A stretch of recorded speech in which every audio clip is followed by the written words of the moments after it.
Welcome to the Deep Dive. Today, we're tackling, well, perhaps the fundamental question. What happens after we die? It's huge, isn't it? It's something everyone thinks about. Absolutely. And it's deeply personal for you listening. Our mission today is to explore some core ideas about this. Right. We'll be looking at sources covering beliefs in India and also the scientific perspective. So we're aiming to understand what these different viewpoints suggest about the afterlife. Exactly. It's a topic where faith and, empirical evidence often seem to be in tension. Okay, let's start with India. Our sources highlight just how diverse the religious beliefs are there. Very diverse. You have Hinduism, for instance, with its concept of rebirth. The soul taking on a new body after death. Precisely. It's this idea of a cycle, a continuous journey for the soul. It seems to resonate quite deeply with many people. Perhaps that sense of continuation makes endings feel less final. Could be. Then you look at Islam, as mentioned in our source. It's quite different. More of a linear path. Yes, life after death, with concepts like heaven and hell. Your actions in life determine, the outcome. Right, a clear cause and effect based on your deeds. And Christianity, also outlined in the source, shares that linear idea too. Heaven, hell. And a judgment by God after death. Exactly. So these are quite distinct beliefs, different frameworks for understanding life and what comes next. A real spectrum of spiritual answers. Okay, let's shift gears a bit. The scientific view. Right.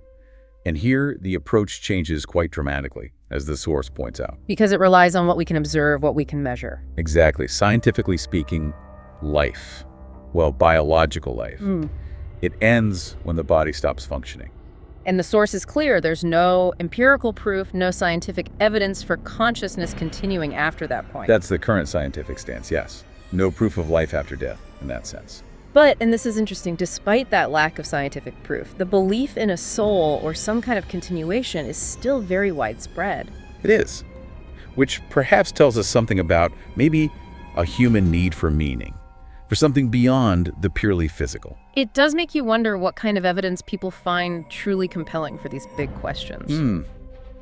It's not always about microscopes and labs when it comes to belief. Now, something else the source mentions is near-death experiences, or NDEs. Ah, yes, those accounts. People reporting seeing a light or feeling intense peace. Very common themes, aren't they, across different people, different backgrounds? They are strikingly similar sometimes. But the source is careful here. It notes the uncertainty. Are they actual glimpses of something else? Or are they, perhaps, products of the brain under extreme stress? Neurological events, maybe even like vivid dreams. So science doesn't really have a definitive answer for NDEs either. Not yet. The jury's still out, as they say. It's an area of ongoing research and debate. Which brings us back, doesn't it? Back to that central mystery. What actually happens? It seems, despite all the different beliefs and the scientific lens, that fundamental question, it remains unanswered. We have these two main threads from the sources.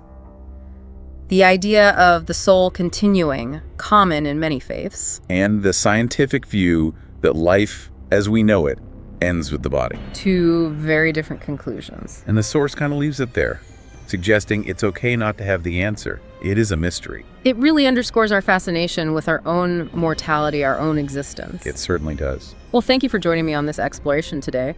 We've touched on the variety of religious ideas about the afterlife, particularly drawing from examples in India. We've looked at the scientific perspective. And considered those puzzling near-death experiences. It leaves us, and you listening, with a final thought to ponder. When you consider all these different perspectives, the spiritual, the scientific, the anecdotal, what parts resonate most strongly with you? And perhaps, why do you think we, as humans, have such a persistent fascination with what might lie beyond this life? It's an enduring question, one that keeps us thinking.